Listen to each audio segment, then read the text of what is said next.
रविंद्रनाथ टैगोर एक चित्रकार और कलाकार के थे। उन्हें एक अभिनेता के रूप में भी जाना जाता था। खगेंद्रनाथ टैगोर का जन्म 18 सितंबर 1868 को कोलकाता के जोरासांको के टैगोर परिवार में हुआ था।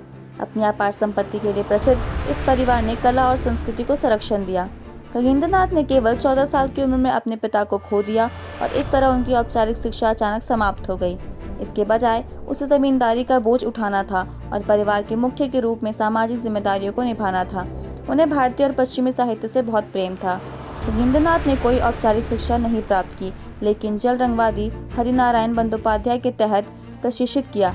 1907 में अपने भाई अबिंद्रनाथ टैगोर के साथ उन्होंने Indian society of oriental art की स्थापना की, जिसने बाद में प्रभावशाली पत्रिका रूपम प्रकाशित की।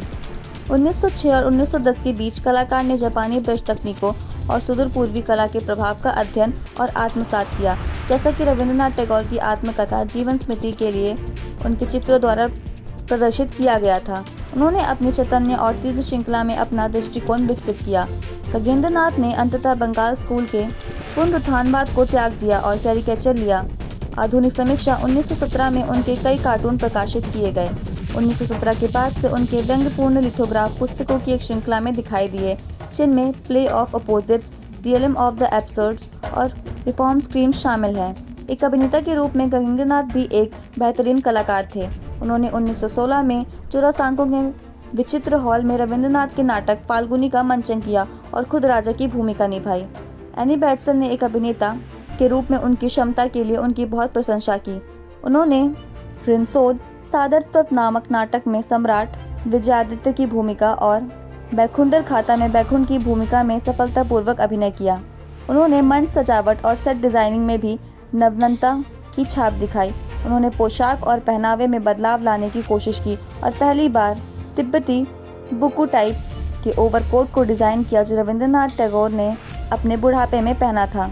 उन्होंने भोदर बहादुरी लिखी 1926 में बच्चों के लिए, जो उनकी मृत्यु के 30 साल बाद प्रकाशित हुआ था।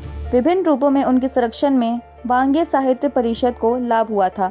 1920 और 1925 के बीच खगेंद्रनाथ ने आधुनिकवादी चित्रकला में प्रयोगों का बीड़ा उठाया। पार्थ मित्तर ने उन्हें 1940 के दशक में पहले एकमात्र भारतीय चित्रकार के रूप में वर्णित किया, जिन्होंने अपनी पेंटिंग में क्यूबिज्म की भाषा और वाक्य रचना का उपयोग किया था।